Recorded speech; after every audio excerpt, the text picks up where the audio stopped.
कैसे हैं आप सारे लोग? अच्छे से होंगे आई होप, अच्छे से अपनी तैयारी कर रहे होंगे क्योंकि एग्ज़ाम तो क्या करें, एमजेपी ने तो ऐसा कर दिया कि बस सेकंड सेमेस्टर हुआ नहीं, फोर्थ और थर्ड एंड फोर्थ का आपका 2 मंथ के बाद एग्ज़ाम है। तो आप परेशान ना हो, हर चीज़ का एक स्मार्ट वर्क होता है। स्मार्ट वर्क कीजिए, सिलेबस को सही से देखिए और उन चीज़ों को एक कॉन्सेप्ट बना लीजिए कि इसमें हमको क्या क्या चीज़ें देखनी है। फटाफट हम सिलेबस पे डिस्कशन करते हैं, ठीक है। तो 8 यूनिट तो होती ही है सारे एमजेपी में। एमजेपी क्या, नेशनल एजुकेशन पॉलिसी है जो न्यू, उसमें तो 8 यूनिट है। तो 8वीं यूनिट पे पहले फोकस ना करके हम कुछ यूनिट्स का डिस्कस करते हैं और बात करते हैं कि यहाँ पे जो पहली यूनिट है, origin and domestication of cultivated plants, इसको समझिए, बहुत इंपॉर्टेंट यूनिट है। ओरिजिन का मतलब उत्पत्ति, डोमेस्टिकेशन का मतलब क्या है, एक तो मतलब ही आएंगे जिनका मल्टीपल चॉइस है उनके लिए ये पेपर थोड़ा सा मुसीबत है।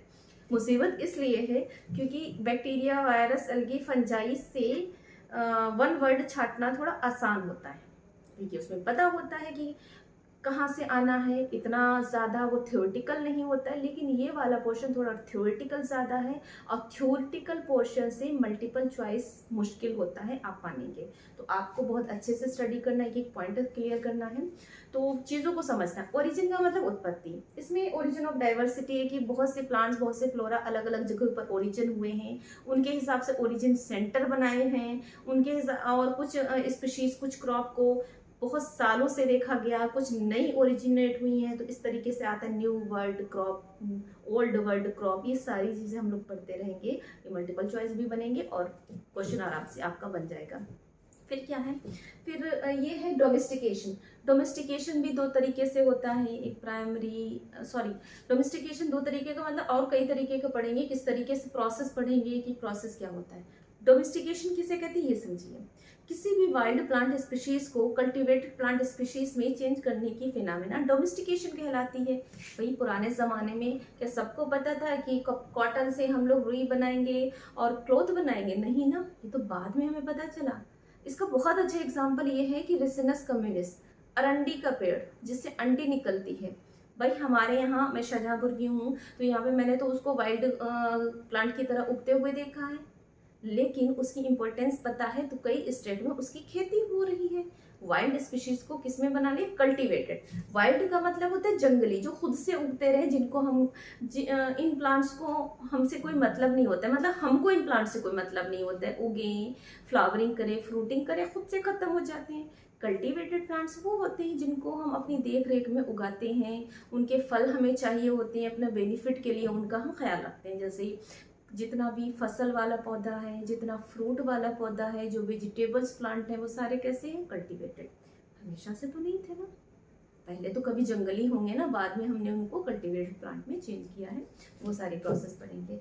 फिर है इसी के अंतर्गत है सस्टेनेबल डेवलपमेंट। सस्टेनेबल नाम थोड़े मुश्किल है, इनके कॉन्सेप्ट बड़े आसान है। सस्टेनेबल डेवलपमेंट का मतलब होता है ऐसा डेवलपमेंट करें जो हम नेचुरल रिसोर्सेज को इस तरीके से यूज करें कि फ्यूचर की हमारी जनरेशन जो आए उनके लिए भी बचे रहें। ऐसा ना हो कि हम ही सारे खर्च करते हैं, हमारी फ्यूचर की जनरेशन बिना पानी के रह जाए, बिना पेट्रोल के रह जाए, बिना कोयला के रह जाए, क्योंकि ये सारे रिसोर्सेज तो लिमिटेड है ना, जो ऊपर वाले ने हमको दिए हैं। उनकी पेट्रोल की लिमिट है, फॉसिल फ्यूल है, खत्म हो जाएगा, कोयला है, तो लेकिन होता यह है कि हम अपनी सुविधा के लिए अंधाधुंध उसको खर्च कर रहे हैं। तो इसके लिए कई कॉन्फ्रेंस हुए हैं, कई मीटिंग हुई है, कई एजेंडा बने हैं, वहीं से आपका क्वेश्चन निकल के आएगा। फिर यहाँ से थोड़ा सा आपको आसान होगा। फिर आपको सीरियल्स मतलब अनाज, स्पाइसेस, बीवरेजेस, लेग्यूम, स्पाइसेस का मतलब मसाले, लेग्यूम्स दालें, बीवरेजेस का मतलब पेय पदार्थ। भाई कॉफी है, टी है, ये क्या है? पेय पदार्थ है। प्राप्त किससे होते हैं? प्लांट से। उन प्लांट का बॉटनिकल नेम, उनको कैसे क्लाइमेट में उगाया जाता है और उनकी वैरायटी कितनी है, वैरायटी के नेम, इन सारे प्लांट्स के वो सारे नोट्स आप बनाएंगे और वहीं से आपका मल्टीपल चॉइस क्वेश्चन भी कवर होगा। धान, अनाज में धान गेहूं आता है, वो तो हम यूपी वाले अच्छे से जानते हैं। थोड़ा सा मसालों का फंडा रहता है, मसाले अच्छे से पढ़ लेंगे, इस तरीके से पढ़ेंगे कि आप मेहनत करोगे तो सारी चीजें आसान हो जाएंगी, ठीक है। फिर उसके बाद है botany of oils, fibres, timbers, yielding plants and dice. मतलब हमको ऑयल यील्डिंग प्लांट पढ़ने हैं, फाइबर यील्डिंग प्लांट पढ़ने हैं, टिम्बर यील्डिंग प्लांट पढ़ने एंड डाई बनाने वाले प्लांट्स भी पढ़ने हैं। ऑयल मतलब तेल, सरसों का, नारियल का तेल, कैस्टर ऑयल अभी मैंने जिक्र किया, एंड मूंगफली का तेल। अब तेल थोड़ी ना पढ़ना, तेल में तो थोड़ा सा पढ़ना है। तेल भी दो प्रकार का होता है, एक तेल ऐसा होता है जो रूम टेम्परेचर पे लिक्विड हो जाता रहता है, एक तेल ऐसा होता है जो सॉलिड हो जाता है। उस बेस पे उनके नाम अलग अलग हो गए हैं, essential oil, non essential oil वगैरह वगैरह, बहुत कुछ है पढ़ने को, सब पढ़ना है हम लोगों को। फिर सरसों कैसे क्लाइमेट में होता है, वैरायटी उसकी कौन सी है, ब्रीडिंग सेंटर कहाँ है, ये सारी चीज़ें पढ़ना है। फाइबर, फाइबर बहुत इंपॉर्टेंट टॉपिक है, यहाँ से मल्टीपल चॉइस बहुत बनते हैं। मतलब रेशे, भाई कॉटन का कपड़ा हम पहनते हैं, कॉटन किससे प्राप्त होती है, गॉसिपियम हिरसुटम प्लांट से, मालवेसी फैमिली में आपने पढ़ा होगा सेकंड सेमेस्टर में। और जूट, कॉर्कस, ठीक है। और कॉयर फाइबर, कोकस न्यूसीफेरा, तो उन कौन से प्लांट से प्राप्त और किस भाग से बनता है, इनके अपने खुद के भी नाम हैं, तो बहुत सी चीजें हैं। ऐसे ही फिर टिम्बर, टिम्बर का मतलब होता है, टिम्बर जानते हैं, फर्नीचर नहीं बनाते हैं वुड का, लकड़ी का, उसको, उस लकड़ी को हम क्या बोलते हैं, टिम्बर। जैसे सागून है, शीशम है, इनके बॉटनिकल नेम, इनके प्लांट्स का कैरेक्टर्स, ये सारी चीजें किस में आ जाएंगे, टिम्बर। किस लकड़ी से क्रिकेट बैट बनता है, ओके। तो सारे क्वेश्चंस बनते हैं इस तरीके से कि, और बहुत सी चीजें होती, कौन सी वुड हल्की होती है, कौन सी पक्की होती है, वगैरह वगैरह हो जाएगा इसमें। उसके बाद में commercial production of flowers and vegetables and fruits. Commercial production, commercial का मतलब कि हमको बिजनेस करना है, हमको उसको प्रोड्यूस करेंगे, फिर उनको बेचेंगे, पैसा कमाएंगे, बस सीधा सा यही है। तो जो जिन फ्लावर्स को बेचा जाता है, जिन फ्रूट्स को, वेजिटेबल्स को, उसको हम कॉमर्शियली कैसे प्रोड्यूस करें, हायर स्केल पे क्या करें, जो हमको बहुत ज़्यादा हम इसको प्रोड्यूस करें हायर स्केल पे, ठीक है। इसमें इस यूनिट में ये पढ़ेंगे, यहाँ से थोड़ी यूनिट बकवास हो जाती हैं, लेकिन पढ़ना तो है, पढ़ना तो पड़ेगा ना। फिर ये IPR एंड ट्रेडिशनल नॉलेज, ये थोड़ी सी ट्रेडिशनल नॉलेज की इसी से रिलेटेड है, हो जाएगा, ठीक। उसके बाद में इथनोबॉटनी, इथनोबॉटनी में, इथनोबॉटनी वो ब्रांच होती है जो जितने भी प्लांट्स हैं ना सबके बारे में देखती है, किसमें कौन सी चीज़ इंपॉर्टेंट है। जैसे रावोल्फिया सर्पेंटाइना, जैसे पापावर सोमनिफेरम अफीम, और रावोल्फिया सर्पेंटाइना का हिंदी नेम कुछ है, मुझे याद नहीं आ रहा है फिलहाल। इसकी जड़ें जो होती हैं उनकी औषधीय वैल्यू होती है, दवाएं बनाई जाती हैं।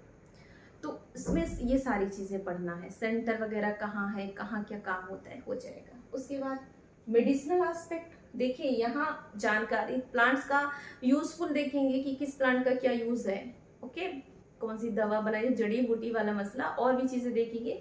और यहाँ पे फिर मेडिसिनल एस्पेक्ट बताएंगे उसके।